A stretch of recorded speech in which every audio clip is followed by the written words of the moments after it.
In 1665, the world was collapsing under the weight of the Great Plague. Universities shut down. Cities emptied. Streets fell silent. And a young, unknown student was forced to leave University of Cambridge and return to his family farm in Woolsthorpe. No applause. No audience. No validation. Just isolation. Most people saw disaster. But in that silence, history was rewritten. Because while the world feared loneliness, one man used it to unlock the secrets of gravity, light, and motion. And his name was Isaac Newton.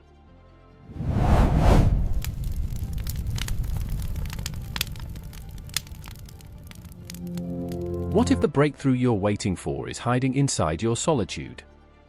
This message is for the ones who feel alone in their ambition. For the thinkers who don't quite fit in. For the dreamers who spend more time inside their own heads than in crowded rooms. We live in a world obsessed with noise, notifications, opinions, expectations, comparisons. We're told success comes from networking, visibility, constant connection. But Newton's life whispers a different truth. Sometimes, the greatest discoveries are born in silence. When the plague hit England, Cambridge shut its doors. Newton, barely in his 20s, was sent home. No professors. No lectures. No structured guidance.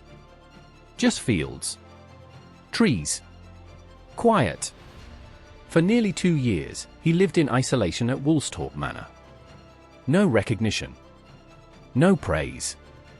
No one to tell him he was brilliant. And yet, those quiet years became known as his annus mirabilis, his year of wonders. In that silence, he developed the foundations of calculus. He explored the laws of motion. He began forming ideas about universal gravitation, the force that governs the stars themselves. Let that sink in. The world remembers the apple. But it forgets the isolation. It forgets the long hours alone with parchment and ink. The self-doubt. The unanswered questions. The frustration of wrestling with invisible truths. Genius did not grow in applause. It grew in solitude. And here's the part no one talks about. Solitude is uncomfortable. It forces you to confront your thoughts without distraction. It exposes your fears. It magnifies your insecurities. It removes the validation you secretly rely on. Newton wasn't known for being socially warm. He was intensely private. Guarded. Often misunderstood. Some called him difficult. Others called him obsessed. But obsession, in the right direction, becomes mastery.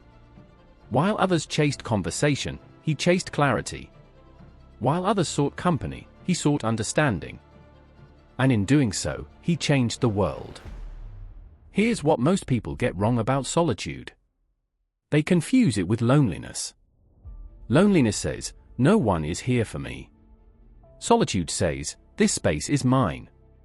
Loneliness drains you. Solitude builds you.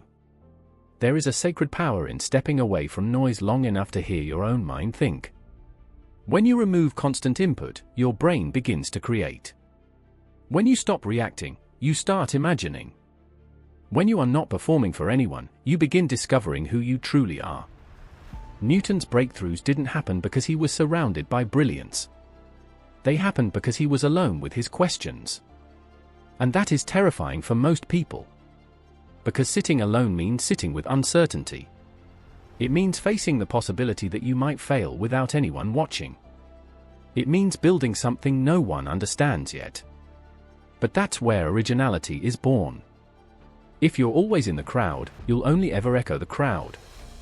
To think differently, you must sometimes stand differently. To create differently, you must sometimes live differently. The world will not always understand your quiet seasons. They may think you've disappeared. But sometimes disappearance is preparation.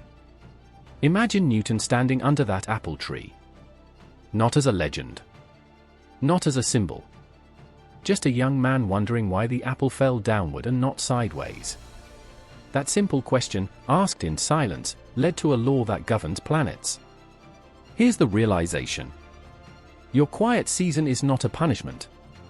It is a preparation. That period where friends drift away. Where opportunities seem paused. Where you feel unseen. It may be the exact environment your mind needs to expand. Breakthrough thinking requires depth. Depth requires focus. Focus requires separation from noise. The world will call you isolated. But maybe you're incubating. If you are in a season of solitude right now, don't rush to escape it. Use it. Read deeply. Think slowly. Ask better questions. Sit with discomfort long enough for clarity to emerge. Because history proves something powerful. The same silence that feels empty to others can become explosive for the prepared mind.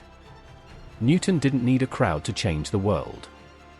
He needed quiet. And maybe you do too. So the next time you find yourself alone with your thoughts, instead of fearing it, lean into it.